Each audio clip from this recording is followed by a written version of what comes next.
Private వ్యక్తులు select చేసిన అవార్డులో ఖచ్చితంగా మెరుగుతుంది. ఆ మెరిట్ అనుకున్న ప్రతిభాక మోహన్కు అభినందనలు చెప్పాలని ఆనందం. ప్రతిభాక మోహన్ ఎప్పటి నుండి పరిచయం అని ఒకసారి రికలెక్ట్ చేసుకుంటే ఈయన పెళ్ళైన రోజు నుంచి పరిచయం కాదు. 2003 నుండి 2006 మధ్య సిద్దిపేట ఎంఆర్ఓ పనిచేసింది. సిద్దిపేట ఎంఆర్ఓ పనిచేసినప్పుడు ఈయన పెళ్లికి శ్రీనారాయణ రెడ్డి సిద్దిపేటకు వచ్చాడు. సిద్దిపేటకి ఎట్లా చూస్తున్నాడు కదా అని సిద్ధారెడ్డి నేను కలిసి ఆయనని గెస్ట్ హౌస్ రప్పించి గెస్ట్ హౌస్ లో కాసేపు కూర్చోబెట్టి శ్రీనారాయణతో ఒక సాయంత్రం ప్రోగ్రాం పెట్టాం.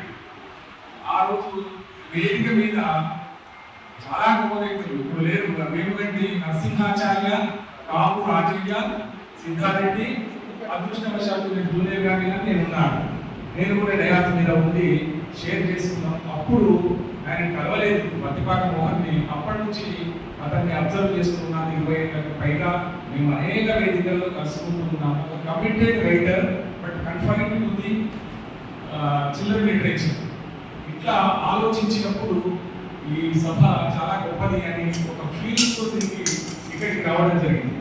అయితే ఈయన రాసిన పుస్తకాల గురించి తర్వాత వెంకటేశ్వర రాసినటువంటి దోస్తులు చెప్పిన కథల గురించి, తర్వాత గజ్జల దెయ్యం గురించి చాలా మాట్లాడుకోవచ్చు. కానీ ప్రతిభాక మోహన్ రాసినటువంటి మహాత్ముడి గురించి, రాసినటువంటి గేయ కావ్యం గురించి మాట్లాడుకోవచ్చు.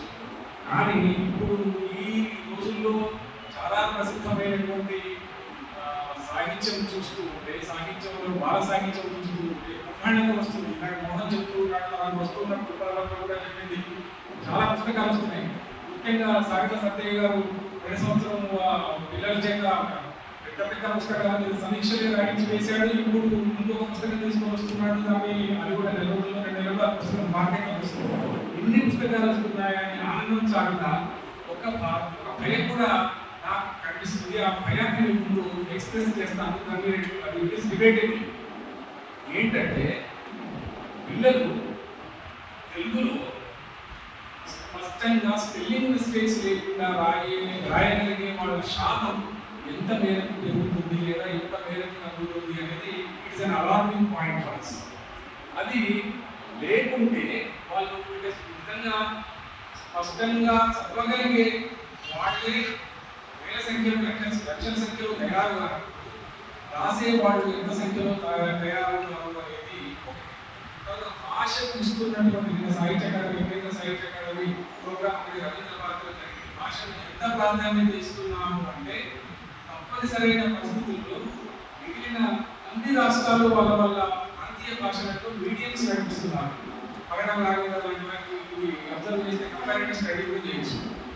తమిళంలో తమిళ మీడియం ఉంది, కన్నడంలో కన్నడ మీడియం ఉంది, కేరళలో మలయాళం మీడియం ఉంది.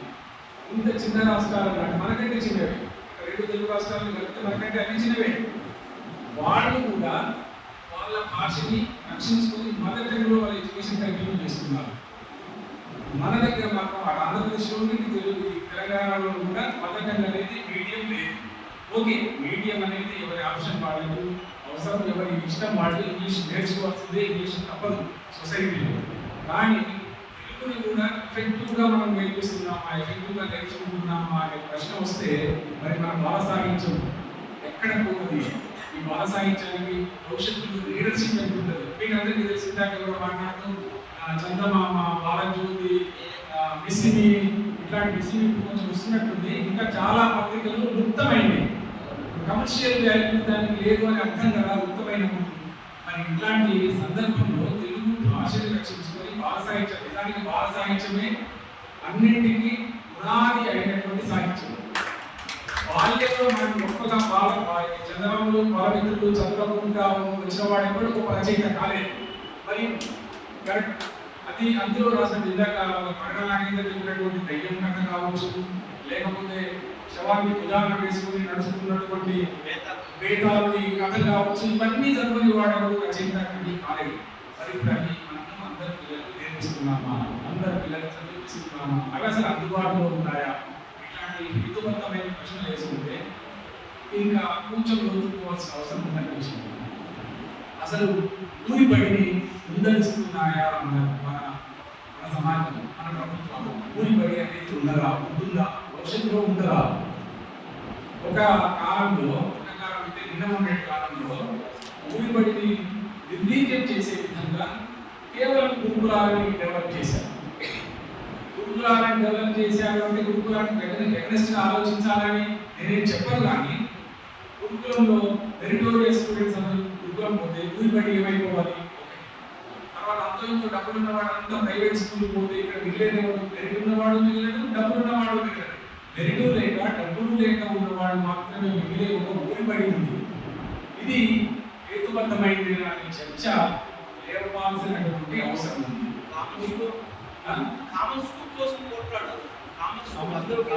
అందరూ ఒకే స్కూల్. నేనంట ఇది ఒక పోయిట్ ఇమాజినేషన్ కావచ్చు, ఒక కవిగానే మాట్లాడుతున్నా. ఏ ఊరి బడి ఆ ఊరిలోనే ఉండాలి, ఆ ఊరిలో అన్ని సౌకర్యాలు ఉండాలి. మీరు పెట్టి ఎట్లాగో మీరు బ్రేక్ఫాస్ట్ పెడతా అంటారు, లంచ్ పెడతా అంటారు కదా, ఈ రెండు పెట్టి ఊరి బడిలో 300 మంది 200 మంది 150 మంది ఉండేటటువంటి బడిని చక్కగా నిర్వహిస్తే అస్సలే క్రియేటివిటీ ఇక్కడి నుంచి వస్తుంది తప్ప ఎక్కడో ఐసోలేషన్లో ఉంటే. ఎందుకంటే మనకు ఆయన ఒక సైకాలజిస్ట్ చెప్పాడు, పిల్లలని తల్లిదండ్రుల దగ్గర ఉండనీయకపోవడం అనేది కూడా ఒక సైకలాజికల్ నేరం అని. పిల్లల్ని నువ్వు 10th క్లాస్ అయిపోయాక ఎక్కడికైనా పంపి అట్లీస్ట్ 1 to 5th అయినా అమ్మ నాన్నతోటి ఆడుకొని. ఒక నెదర్లాండ్ ఎగ్జాంపుల్ చాలా బాగా చెప్తూ ఉంటారు.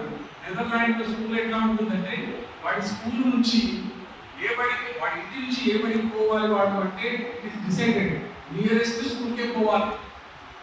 నియరెస్ట్ స్కూల్కి దేని మీద పోవాలి, బస్సు ఎక్కడానికి లేదు, నడిచన్న పోవాలి, ఎక్కువ సైకిల్ దొరుకుతుంటారన్న పోవాలి, మధ్యాహ్నం ఇంటికి వచ్చి తినిపోవాలి, సాయంత్రం కూడా ఇంటికి రావాలి.